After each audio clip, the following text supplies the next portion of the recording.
노동 판례 백선 62. 직장 내 성희롱과 사용자 책임. 대법원 1998년 2월 10일 선고 95-3933 판결. 손해배상. 김혜림 한국방송통신대 법학과 교수의 글입니다. 1. 사실관계. 원고 X는 국립 S대의 실험기기 관리와 운영을 업무로 하는 유급조교로 근무하다 해임당한 여성으로서 실험기기 관리 책임자인 남자 교수 피고 Y가 기기 조작 방법을 지도하는 과정에서 가슴을 자신의 등에 가까이 대고. 구체적 묘사는 생략하겠습니다. 단둘이 입방식과 산책을 하자는 제안을 해서 거절했더니 그때부터 비호적인 태도를 보였고 보복적으로 재임용 추천을 하지 않아 계약 기간이 만료되기 전에 해임당했다고 주장하였고, S대 총장 Y와 대한민국 Y3은 공무원인 피고 교수 Y의 관리자 및 사용자로서 Y의 불법 행위에 대한 사용자 책임이 있으므로 Y3이 연대하여 총 5천만 원의 손해배상을 지급할 것을 청구하였다. 피고 교수 Y는 자신의 행동이 실험기기 작동 교육 과정에서 불가피하게 발생했거나 순수한 친밀감의 표시였고, 재임용 추천을 하지 않은 것은 원고가 불성실하고 업무 처리를 못했기 때문이며, 자신은 원고의 임용에 관해 실질적인 결정권을 갖지 않는다고 주장했다.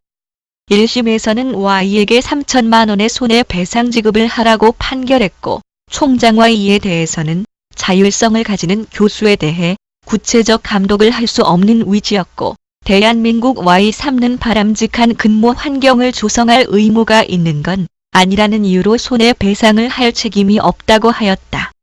2심에서는 성적 언동이 손해배상의 대상이 되려면 그 태양이 중대하고 반복적이고 철저한 정도에 이르러 피해자의 업무 수행을 부당하게 간섭하고 적대적, 굴욕적 근무 환경을 조성하여 실제로 피해자가 업무 능력을 저해당했거나 정신적 안정에 중대한 영향을 받는 정도의 성적 괴롭힘에 해당해야 하는데, Y의 언동은 경미하거나 호의적인 것에 불과하다며 원고 X에게 패소 판결을 내렸다. 헐.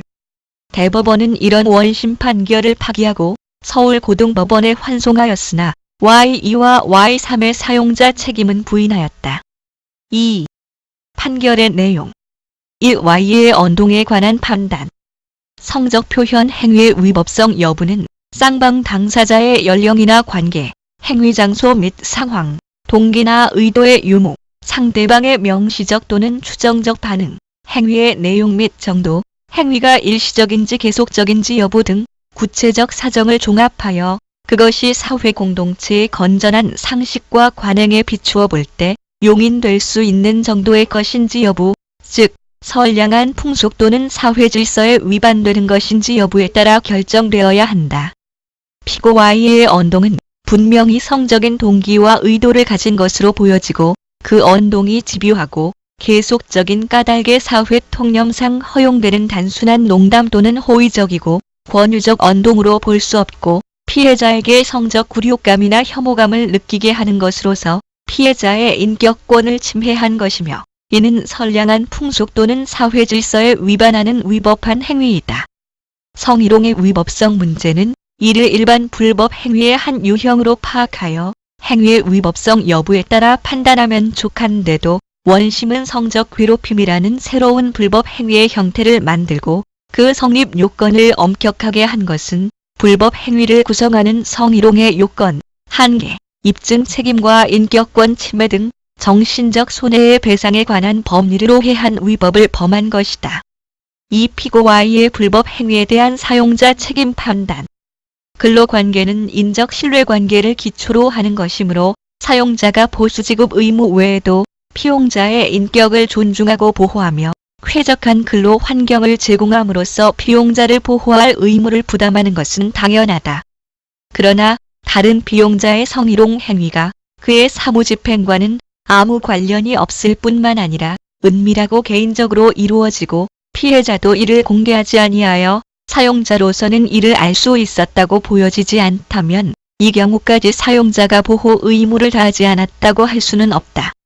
피고 Y의 행위는 그 직무 범위 내에 속하지 아니함은 물론 외관상으로 보더라도 직무 권한 내의 행위로 보여지지 않으므로 Y2와 Y3은 피고 Y의 불법 행위에 대한 사용자 책임이 없다. 3. 해설 1. 판결의 평가.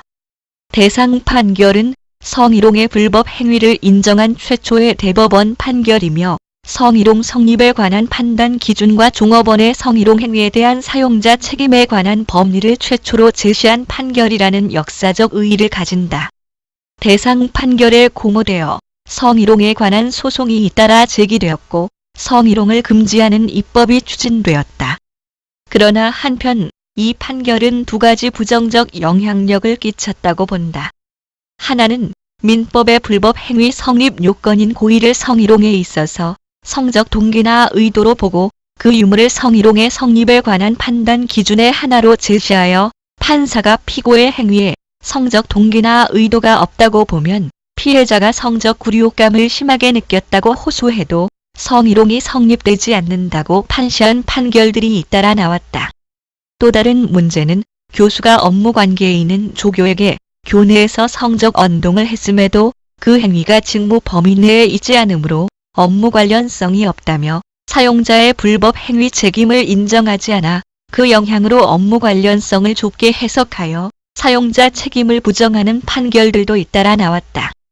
미국과 일본에서는 성희롱의 성립과 사용자 책임을 적극 인정하는 판결들이 오래전부터 나왔다. 미국과 일본의 판결 예시. 미국의 연방대법원은 여성 근로자가 상사의 지속적인 성적 요구를 거부하여 해고당한 사건에서 이를 적절히 방지하지 못한 사용자도 법적 책임을 져야 한다는 판결을 1976년에 내렸다. 일본에서도 출판사의 편집장이 경쟁 관계에 있는 여성 근로자의 성적인 소문을 악의적으로 유포한 결과 그 여성이 회사로부터 퇴직을 종용받아 어쩔 수 없이 이미 퇴직 형식으로 퇴직한 사건에서 사용자와 회사는 근로자의 인격적 존엄을 해쳐서 노무 제공에 중대한 지장을 초래하는 것을 방지하고 일하기 쉬운 직장 환경을 조성할 책임을 이행하지 않고 오히려 이를 방치했으며 원고의 퇴직이라는 양보와 희생으로 직장 질서를 유지하려고 한 점에서 불법 행위가 인정된다고 판시한 판결이 1992년에 나왔다. 이 성희롱에 관한 후속 판결. 파기환송당한 서울고법은 피고의 언동을 성희롱으로서 불법 행위에 해당함을 인정하고 500만 원의 손해배상 지급을 명하였으나 사용자 책임은 각하시켰다. 이에 대해 원고와 피고 모두 대법원에 재상고했으나 대법원은 양측에게 기각 판결을 내렸다. 그런데 국가인권위원회는 성적 동기나 의도는 성희롱의 성립 요건이 아니라는 것을 결정리에서 명시하고 그 입장을 견지하고 있으며 성희롱이 발생했다고 인정하면 사용자에게 성희롱 예방교육, 행위자의 징계와 피해자 보호 및 재발 방지 조치를 취할 것을 권고하고 있다. 법원도 점차 성희롱에 대한 적극성을 보이고 있다. 2007년 대법원 판결에서는 성적 동기나 의도는 성희롱의 성립 요건이 아니라고 판시하기도 하였고 서울지방법원에서는 2002년에 최초로 성희롱 행위자와 사용자를 공동 불법 행위자로 인정한 판결도 나왔다. 또한 같은 해에 사업주의 지배관리 하에서 사업주가 경비를 지급하여 개최한 공개적인 회식 자리나 야유회 등에서 근로자와 이사 등이 한 성희롱에 대해서 사업주도 책임을 져야 한다는 판결도 나왔다. 그리고 2010년의 수원지법에서는 여성 근로자가 부서장으로부터 성희롱을 수차례 당하여 인사부서에 고충을 알렸는데도 별다른 조치를 취하지 않고 오히려 자신에게 불이익을 주었다며 부서장과 회사를 피고로 손해배상을 청구한 소송에서 사용자에게 공동불법 행위 책임과 아울러 성희롱을 방지할 의무를 이행하지 못한 채무불이행 책임을 부과하기도 하였다. 갈수록 성희롱에 대한 판결은 피해자를 중심으로 강화되는 것 같습니다. 바람직한 방향이라 생각됩니다. 도움이 되셨길 바랍니다. 들어주셔서 고맙습니다.